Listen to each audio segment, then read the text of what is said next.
سلام، وقتتون بخیر. میخوایم توی این ویدیو آموزش بافت اینفینیتی کف سری رو آموزش بدیم که بافت خیلی زیبایی هست. برای این کار ما از دو سمت سر به حالت نیم دایره دو قسمت رو جدا میکنیم. از این سمت به این حالت جدا میکنیم، حالت نیم دایره، و از این سمت سر هم به این حالت به صورت نیم دایره جدا میکنیم.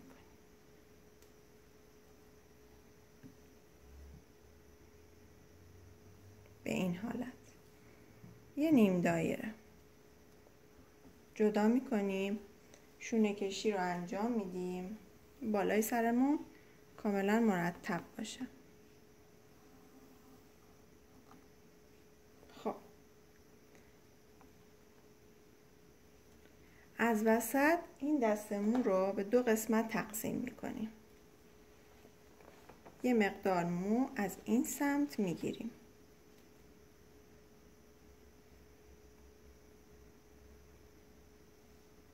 خب اینو از زیر این مو رد میکنیم، میاد روی موی بعد میپیچه.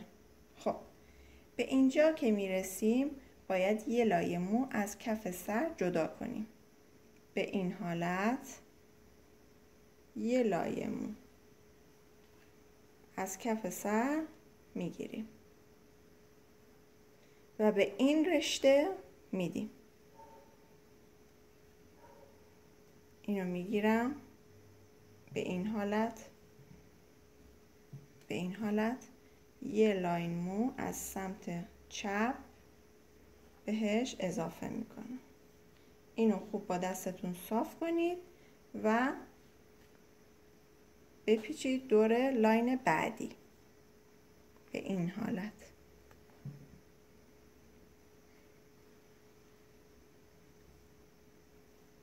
خب دوباره این مو رو میگیرید، یه لاین از این سمت سر جدا میکنید، میدید به این مو. اینو قشنگ صافش میکنیم، شونه میکنیم. دوباره اینو میگیریم، میپیچیم دور این لا به این حالت. خب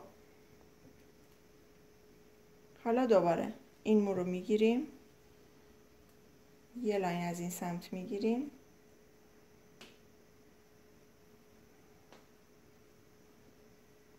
مرتبش میکنیم و میدیم به این لایه. این مو رو، این لایه مو رو باید بین این دوتا پایمون بپیچونیم و حین بافت باید از این سمت و از این سمت به این لایه‌ای که داره میپیچه مو اضافه کنیم. دوباره اینو میگیرم،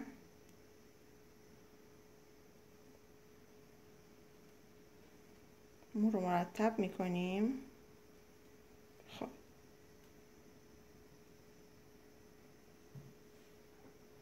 یه لایه از این سمت مرتبش میکنیم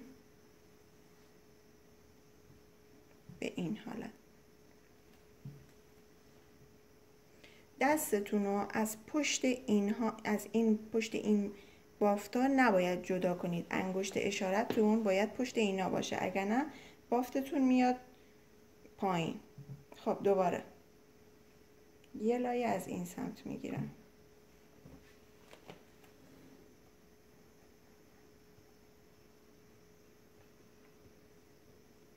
به این حالت دوباره میپیچیم.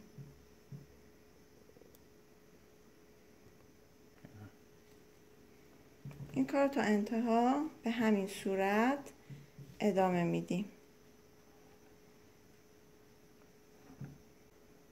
دوستان لطفاً ما رو حمایت کنید، ما رو لایک کنید نظراتتون رو به ما بگین و بگین چه بافتایی رو دوست دارین که ما براتون انجام بدیم.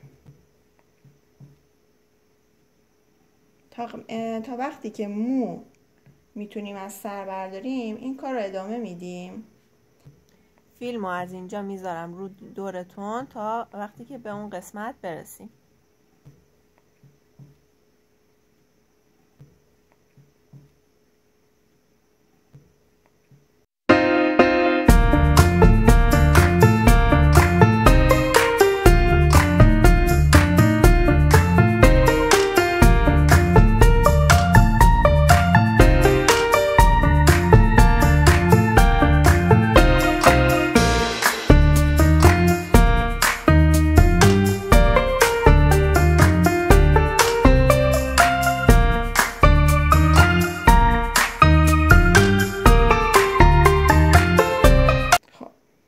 وقتی که موهایی که از سر گرفتیم تموم شد، ما به کارمون ادامه میدیم. این لایه رو بدون اینکه دیگه مو از کف سر برداریم میپیچونیم بین این دوتا لاین، دوتا پایه.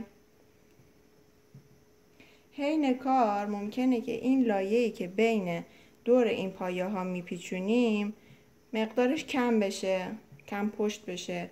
باید از پایه های اصلی بهش مو اضافه کنیم. نگاه کنید الان این لایه من داره کم کوچیک میشه.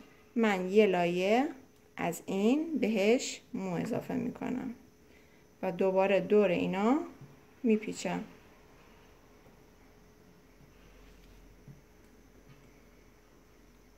دوباره از این یه لایه میگیرم از پایه اصلی، دوباره به این مویی که داره میچرخه بهش مو اضافه میکنم تا تموم نشه. تا انتها به همین صورت ادامه میدیم. من فیلمو تون میکنم که وقتمون گرفته نشه.